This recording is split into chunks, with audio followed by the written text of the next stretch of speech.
우리는 새해 인사로 이렇게 말합니다. 새해 뭐 많이 받으세요?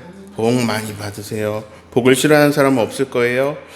그래서 복 많이 받으세요 하면 듣기가 좋습니다. 네. 자, 복 받으세요 듣기 좋은 말인데 복 많이 받으세요라고 하니까 얼마나 듣기가 좋아요. 그런데 저는 이 복 많이 받으라는 말보다 훨씬 더 듣기 좋은 예수님 말씀을 소개하려고 합니다. 그것은 복이 있다는 것입니다. 자, 오늘 설교 제목입니다. 복이 있다. 이 말이 정말 좋은 말입니다. 자, 많은 복 중에서도 건강의 복을 바라실 건데요. 건강이라는 복으로 해볼게요. 자, 새해 건강 많이 받으세요. 새해에는 건강을 얻으시기를 바래요. 자, 이걸 A라고 할게요. 근데 당신은 건강이 있으십니다. 당신은 이미 건강하십니다. 이 이상 건강해질 수 없을 정도로 당신은 건강합니다. 건강이 있습니다. 이걸 B라고 할게요. A하고 B 중에 뭐가 좋으세요? B가 좋죠. 네. 돈으로 해볼게요. 새해에는 돈 많이 받으시기 바랍니다. 돈 많이 버세요. 대박 나세요. 이게 A. 당신은 돈이 있습니다. 돈이 너무 충분히 있습니다. 더 이상 돈이 생기지 않아도 될 만큼 당신 돈이 있습니다. B. 어느 게 좋으세요? B가 좋죠. 예. 예수님이 사람들이 막 몰려드니까 산에 올라가셔서 사람들에게 막 말씀하시는데요. 이렇게 말씀하십니다. 계속 복이 있다. 복이 있다. 예. 저는 오늘 설교에 아주 자신이 없습니다. 왜냐하면 씨름을 많이 했거든요. 근데 모르겠어요. 제가 지금 이 부분을 쓰고 있는 시간이 주일 새벽 2시입니다. 그리고 포기 상태예요. 왜냐하면 모르겠거든요. 성서 일과를 따라 설교를 하면 좋은 게 미리 본문이 정해져 있어요. 그래서 어느 말씀을 전할까 고민을 안 해도 돼요. 정해져 있으니까 그냥 묵상하면 돼요. 일주일 내내 묵상할 수 있어요. 이번 주 말씀을 보니까 팔복이에요. 너무 많이 접한 말씀, 너무 많이 읽은 말씀, 너무 많이 들은 말씀이에요. 자, 팔복을 다 다루는 거는 무리겠다. 그러면 첫 번째만 하자. 심령이 가난한 사람. 그런데 이게 출발조차 안 되는 거예요. 차로 따지면 시동조차 못 걸었어요. 시동이 안 걸려요. 자, 하나님 말씀을 읽고 이거를 여러 번 읽고 또 여러 번역으로 읽어보고 주석들도 찾아보고 당시의 상황도 보고 이게 원어의 뜻도 보고 그 이야기를 듣는 청중이 누군지도 보고 그 청중들이 처한 상황도 봐야 돼요. 그러면서 그 말씀들을 읽으면서 그러면서 내 안에 일어나는 감동을 살펴보고 그 감동들 중에서 우리 교우들과 나누면 좋은 얘기들, 우리 교우들에게 필요한 것들을 선택해서 그 중에 포인트를 잡아가지고 그 주제에 맞춰서 이제 이야기를 구성하고 이런 과정을 거쳐야 되거든요. 근데 출발이 안 돼요. 심령이 가난한 자는 복이 있다. 여기서 막혔어요. 사실 막히는 건 당연합니다. 제 아내가 수학 선생님이에요. 이게 제 아내 유튜브인데요. 덧셈 뺄셈 못하는 유치원생에게 저 곱셈곱식 저기 4번을 설명해라 그러면 제 아내는 아주 난감할 거예요. 너무 전달하기가 어려울 거예요. 근데 제 아내가 어떻게 정말 쉽게 설명을 했다고 해볼게요. 그런다고 유치원생에게 그게 쉬운 얘기는 아닐 거예요. 못 알아듣습니다. 제가 예수님 말씀을 못 알아듣는 건 당연한 일입니다. 저는 목사지만 자존심 상하지도 않아요. 못 알아듣는 거 당연하지. 내 수준에서 어떻게 예수님 말씀의 그 깊은 뜻을 내가 어떻게 알아. 못 알아듣는 거 당연하지. 자, 예수님이 하나님 나라에 대해서 말씀해 주셨어요. 아주 쉽게 하나님 나라를 말씀해 주시는데 모르는 단어 하나도 없이 말씀해 주세요. 자, 하나님 나라는 이 사람들의 것이다. 마음이 가난한 자는 복이 있다. 하나님 나라가 그 사람의 것이다. 자, 심령 세 번역으로는 마음이에요. 자, 아는 단어예요. 가난 아는 단어예요. 복 아는 단어예요. 이런 우리가 알고 있는 개념만으로 하나님 나라를 설명하셨어요. 근데 모르겠어요. 심령이 가난한 자는 복이 있다. 하나님 나라가 그들의 것이다. 일주일 내내 씨름했습니다. 토요일은 왜 이렇게 빨리 올까요?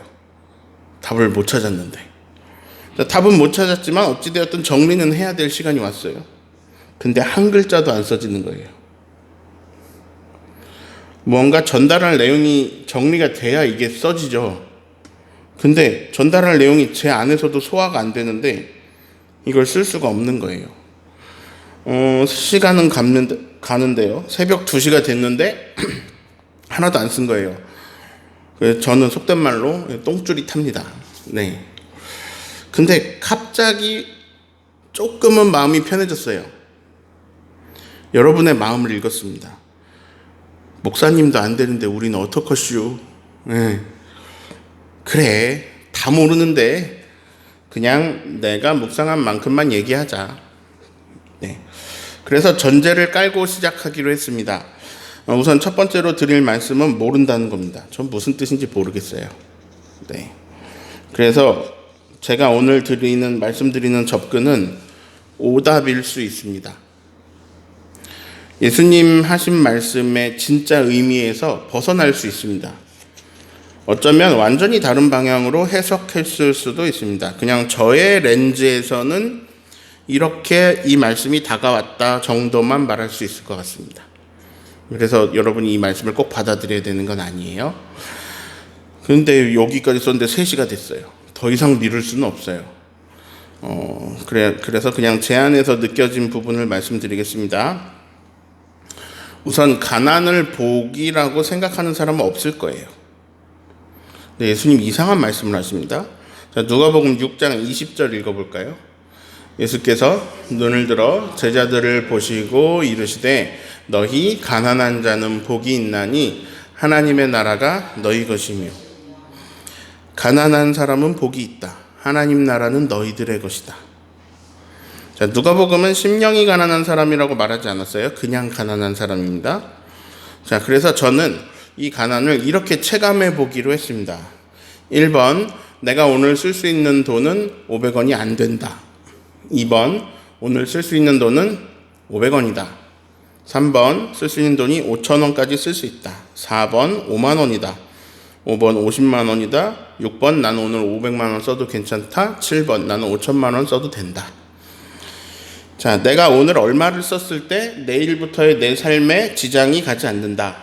나는 여기까지 써도 내 인생에 내 삶에 지장이 없다. 이런 기준으로 여러분 1번에서 7번 중에 뭐가 좋으세요? 오늘 어느 정도 쓸 수 있으면 좋겠어요. 그러면 어디까지가 가난인 것 같아요? 자, 사람마다 기준이 다르겠습니다. 몇 번까지 가난하다 생각할지는 뭐 다르겠지만요. 1번과 2번이 가난하다라고 말할 때 그때 별로 반대하실 분은 많지 않을 것 같아요. 자, 우리가 보통은 3번과 4번에서 살아갈 거고요. 3번과 4번 사이에서 좀 여유가 있으면 이제 5번까지 하루에 50만 원 쓸 수 있는 써도 별 문제가 안 되는 사람도 있겠죠. 1조라는 돈을 아십니까? 1조. 뉴스에 막 몇백 조씩 얘기가 나오잖아요. 근데 사실 1조 이게 말로만 들어봤지 어느 정도인지 뭐 주변에 없으니까 체감을 못하는 돈이에요. 근데 1조 부자들이 있어요. 자, 자산이 1조가 되면 어떤 일이 일어나는지 아세요? 저 7번으로 살 수 있습니다. 하루에 5천만 원을 쓰면서 1년을 살았을 때 1년 후에 내 자산이 더 늘어나는 금액이 1조입니다. 네. 막을 수가 없어요. 5천만 원씩 써도 내 자산이 불어나는 걸 막을 수 없는 돈이 1조예요. 여러분 가정에 1조 있으면 괜찮을 것 같지 않으세요? 좋은 점도 있겠죠? 네. 저는 정말 저는 그런 바람이 있어요. 좋은 사람들이 그런 부자들이 됐으면 좋겠어요. 하루에 다른 사람들 5천만 원씩 도와주어도 자기 자신이 피해가 없고 자산이 계속 늘어나는 그런 사람. 자, 부자가 나쁜 게 아니고 나쁜 사람이 나쁘거든요. 근데 부자가 좋은 사람일 때가 최상이에요. 좋은 사람이 좋은 곳에 막 자꾸 돈을 쓰면 자꾸 도와주고 자꾸 좋은 곳에 돈을 쓰면 좋은 세상으로 변해갈 수 있거든요. 우리 교회에서도 그런 부자도 나오면 좋겠습니다. 네. 자, 복 많이 받으세요 이거보다 복이 있다 이게 더 좋은 말이라고 했죠. 돈으로 해볼게요. 새해 돈 많이 받으세요. 이 말은 듣기 좋은 말이지만 더 좋은 말이 있죠. 당신은 이미 돈이 있습니다. 당신은 100조가 있습니다. 자, 100조는요 하루에 50억씩 써도 돈이 계속 늘어나는 것을 막을 방법이 없는 정도의 돈입니다. 자, 그런데 100조를 소유하는 것보다 더 좋은 게 있습니다. 내가 하루에 50억 쓸 수 있는 것보다 더 좋은 게 있어요. 이건 확실해요. 100조를 소유하는 것보다 하나님 나라를 소유하는 것이 훨씬 더 좋습니다. 근데 예수님이 그런 말씀을 하세요. 하나님 나라가 그 사람의 것이다. 하나님 나라는 그 사람의 것이고 그 사람은 하나님 나라를 소유했다. 그러니 복이 있다. 자, 여기서 전율이 와야 돼요. 하나님 나라를 소유하는 것은 하루에 50억을 쓸 수 있는 것보다 훨씬 더 엄청난 것이구나. 그런데 예수님 말씀을 끝까지 들어봐야 돼요. 너희 가난한 사람은 복이 있다. 하나님 나라가 너희 것이다. 자, 아까 여기서 1번은 가난하다 그랬죠. 하루 오늘 500원도 못 쓰는 사람. 이 사람은 엄청나게 복 있는 사람이다. 하나님 나라가 그 사람의 것이다. 이거 예수님 말씀이 이런 말씀이에요? 우리가 생각하는 하나님 나라랑 다르죠? 우리는 예수 천당 불신 지옥을 배웠어요. 예수 믿어야 천당 가요? 가난한 사람이 천당 간다는 설교는 들어본 적이 없어요. 여기서 사람들이 생각하는 천당하고 예수님 말씀하신 하나님 나라하고는 뭐 차이가 있겠습니다만 아무튼 우리는 그렇게 배워오지 않았습니다. 근데 부자와 나사로 이야기를 들어보면요, 나사로는 정말 하루에 500원도 쓸 수 없는 사람이었어요. 그리고 나사로는 그렇게 가난해서 굶어 죽습니다. 그런데 천사들이 나사로를 받들어서 아브라함의 품에 안겨줍니다. 천국에 갔나 봐요. 부자는 어디 뜨거운 데 간 것 같아요. 그런데 그 부자의 삶을 설명하는 이야기를 보면 부자가 무슨 법에 위배되는 나쁜 짓을 하지 않았어요. 뭐 살인, 강도 이런 범죄 하지 않았어요. 그냥 자기 돈을 자기가 즐기면서 썼어요. 다만 자기는 호화롭게 즐기면서 자기 집 앞에 있는 나사로를 굶어 죽게 놔뒀어요. 아마 이렇게 생각했을 거예요. 에이, 재수가 없으려니까 자꾸 거지가 찾아오네. 이렇게 생각했을 거예요. 자, 예수 천당 불신 지옥 교리에 우리가 배웠잖아요. 그거에 비추어 생각하면 이렇게 생각돼요. 아, 나사로는 예수님을 믿었고 부자는 안 믿었구나. 이렇게 생각하게 됩니다. 근데요, 그 비유에요, 그런 설명은 전혀 없습니다. 부자는 왜 뜨거운 음부에 가고 나사로는 왜 천사들에게 받들려 아브라함의 품에 안겼는지 힌트가 딱 한 번 나와요. 딱 하나 나오는데요. 아브라함이 부자한테 하는 말이 딱 한 번 나옵니다. 누가복음 16장 25절 읽어볼까요? 아브라함이 이르되 예, 너는 살았을 때 좋은 것을 받았고 나사로는 고난을 받았으니 이것을 기억하라. 이제 그는 여기서 위로를 받고 너는 괴로움을 받느니라. 너는 살았을 때 좋은 걸 받았다. 나사로는 고난 받았다. 이게 이유래요. 자, 이거 예수님 말씀하신 비유예요. 이거 딴 사람이 지어낸 게 아니에요.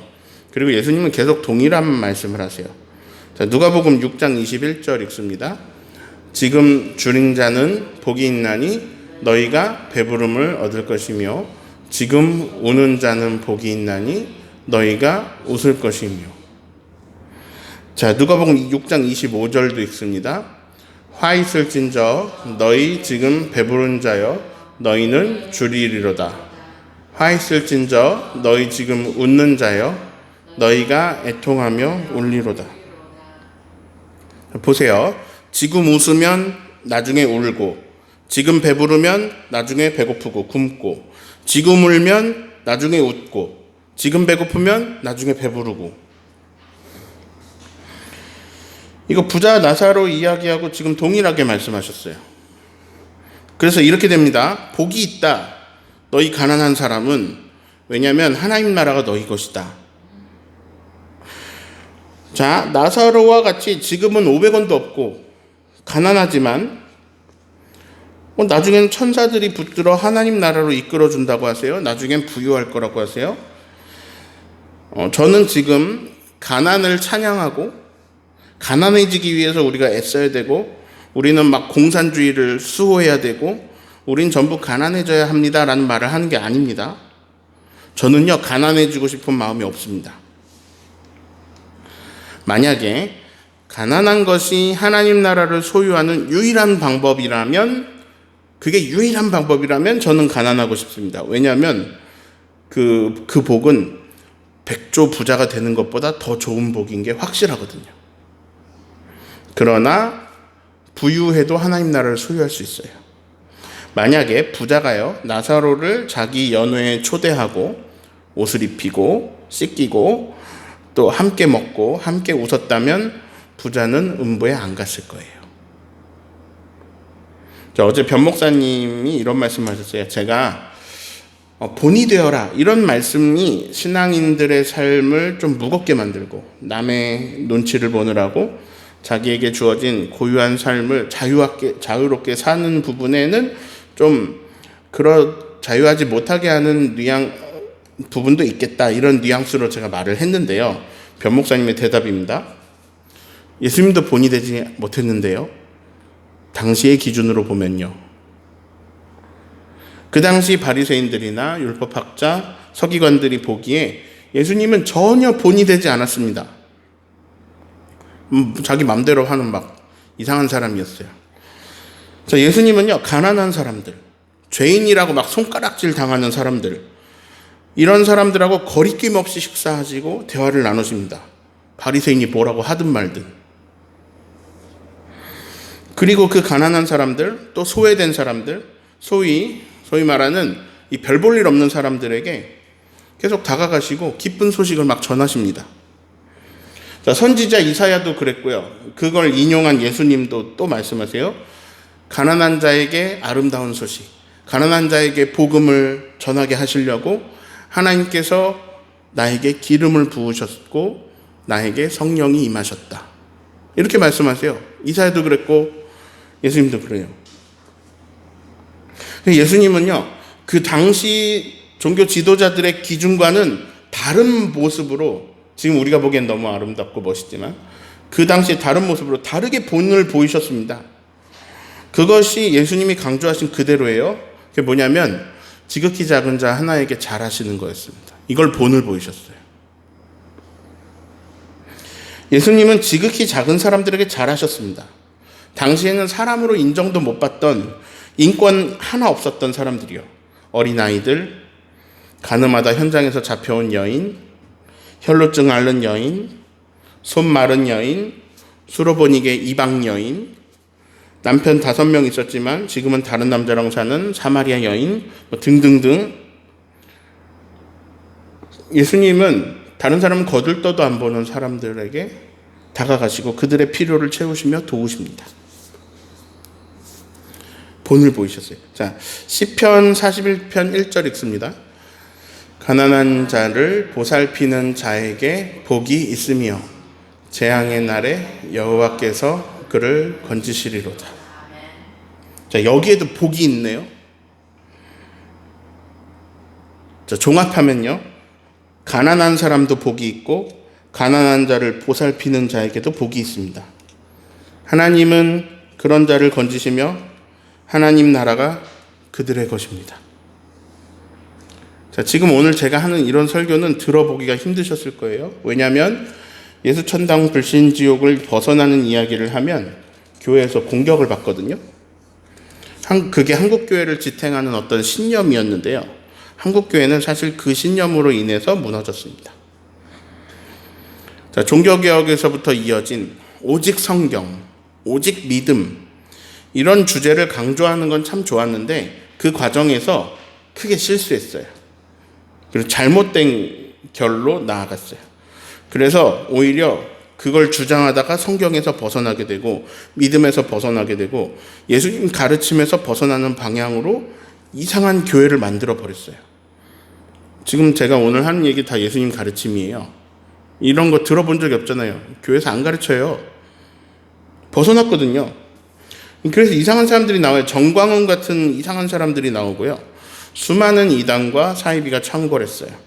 그리고 그들이 중점적으로 두고 있는 것들, 그들이 하는 얘기를 들어보면 예수님 가르침하고 하나도 안 맞고요. 하나도 맥을 같이 하는 부분이 없어요. 그냥 자기들이 세운 신념, 자기들의 이데올로기를 반복해서 주장하고 있어요. 그리고 그 반복해서 주장하는 것들을 들은 사람들이, 신도들이 다 아멘 하고 있어요.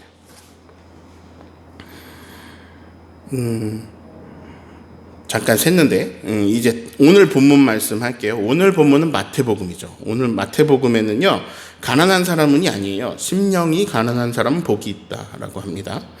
자, 심령이 가난한 사람은 복이 있다. 이 말씀이 전혀 풀리지가 않아요. 일주일 붙잡고 있었는데 모르겠어요. 그래서 아까랑 똑같이 해보려고 합니다. 자, 마음이 500원의 여유도 없는 사람, 500원도 쓸 수 없는 사람, 마음이 500원만 한 사람, 500원 정도 딱 쓸 게 있는 사람, 마음이 5,000원 쓸 수 있는 사람, 마음을 많이 쓸 수 있는 사람, 마음을 막 한없이 쓸 수 있는 사람. 뭐 어떤 사람 되고 싶으세요? 자, 살다 보면요, 마음을 많이 쓸 수 있도록, 내가 막 마음을 많이 쓸 수 있도록 마음이 여유로울 때가 있고요. 전혀 그 어떤 것에도 마음 쓸 수 없이 이 심령이 고갈라 버리는 때도 있습니다. 저는 이 말씀이 해석이 안 돼서 그냥 도리어 곧대로 받아들여 보기로 했습니다. 원문으로 보면요, 여기는 이제 어느 정도 가난하다 이런 정도가 아니에요. 그냥 아예 마음과 정신과 이 영혼이 완전히 파산한 상태, 거지가 된 상태를 말합니다. 정말 아주 조금의 마음도 여유가 없는 상태. 그렇게 심령이 가난한 사람은 복이 있다. 하나님의 나라가 그들의 것이다. 저는 제 주변에서 마음이 가난한 사람, 마음이 완전하게 가난해진 사람을 생각해 봤습니다. 저에게 최근 전화가 몇 통 왔습니다. 저하고 어린이 청소년 시기를 같이 놀면서 보냈던 거함교회 동생이 전화를 했어요. 막 울면서 전화가 왔습니다. 사람이 그렇게 서럽게 우는 거는 처음 들어봤어요. 8살 딸이 중환자실에 있고 병원에서는 마음의 준비를 하라고 한 거죠. 그러니까 얼마나 다급했으면 오랜 기간 보지 못한 형인 저에게 기도해달라고 전화가 왔습니다. 기도를 했습니다. 그런데 하나님이 고쳐주시지 않고 그 딸을 데려가셨습니다. 그 아이는 그 어린 나이에 많은 사람들에게 자신의 신체의 장기들, 안구 이런 것 기증하고 많은 사람을 살리고 떠났습니다. 얼마 지나지 않아서 그 동생에게 또 전화가 왔습니다. 기도해달래요. 울면서요. 딸이 너무 보고 싶다고, 너무 힘들다고. 저는 감히 헤아려 볼 수조차 없는 심정이었습니다. 그분의 마음과 영혼은 파산했습니다. 500원도 남지 않았어요. 그 동생이 이런 질문을 한다면 아주 조금도 생각 안 하고 대답할 거예요. 너 100조 가지고 딸 없이 살아갈래? 좀 살기 퍽퍽해도 딸하고 같이 살아갈래? 0.1초도 고민 안 하고 대답할 겁니다. 당연히 딸하고 같이 살 거예요. 아니, 하루에 50억씩 써도 되는 돈 있으면 뭐합니까? 다 필요 없습니다. 자, 심령이 가난한 사람, 마음이 500원도 안 남은 사람한테는요, 100조의 재산도 아무 가치가 없어요. 아무 필요 없습니다. 얼마 전에 무안공항에서 사고가 났습니다. 저는 아는 사람도 없는데 너무 힘들었어요. 근데 그 유가족들은 어떻게 했습니까? 그분들이 심령이 가난한 사람이 되었어요. 근데 여기가 이상하죠. 여기가 이해가 안 돼요. 그런 사람은 복이 있다. 하나님 나라가 그런 사람들의 것이다. 아니, 뭐가 복이 있습니까? 누가 이따위 복을 원하겠습니까? 하나님 나라를 얻으려면 그렇게 막 심령의 찢어짐을 당해야 된다고요? 그렇게 고통스러워야 한다고요? 실제 가난한 사람보다 이 마음과 정신과 영혼이 가난한 사람이 더 힘듭니다. 완전히 다 찢어져서 너덜너덜해진 이 영혼의 파산 상태. 아무것도 없어요. 아무것도 가치 없어요. 의미 없어요. 이게 무슨 복입니까? 임종철 수준에서 이걸 어떻게 이해합니까? 다만 저는 오히려 거꾸로 읽어볼 수 있다는 생각을 해봤습니다. 자, 그 교회 동생을 A라고 해보겠습니다. 하나님의 본체이신, 하나님 그 자신이신 예수님께서 A에게 말씀하십니다. A야, 너의 영혼이 완전히 파산에 이르렀구나. 아무것도 남지 않았구나. 이 모든 게 끝인 것처럼 보이겠구나. 그런데 사실 내가 보는 만큼 더 많은 걸 볼 수 있다면, 더 많은 것을 안다면, 더 엄청난 세상인 하나님 나라를 알게 된다면 조금은 위로가 될 수 있을지 모르겠다. 너는 복이 있다. 하나님 나라는 너희의 가족들의 것이다. 나는 딸에게 하나님 나라를 주었다. 딸은 너무 행복하게 잘 있다. 너희는 지금 울었지만 너희는 영원히 웃을 것이다. 영원히 행복할 것이다. 무항공한 유족들에게 예수님이 같은 말씀을 하시겠죠? 너무 힘들고 고통스럽겠구나. 애통하는 자는 복이 있다. 위로를 받을 것이며 지금 우는 너희들은 웃게 될 것이다. 영원히 하나님 나라가 너희들의 것이다. 너희 가족들의 것이다. 저는 가난을 추천하지 않습니다. 저는 심령의 가난도 추천하지 않습니다. 그렇게 안 됐으면 좋겠어요. 그런데요, 가난에 처한 사람은 있죠. 심령이 가난한 상태에 처한 사람은 있죠. 있습니다.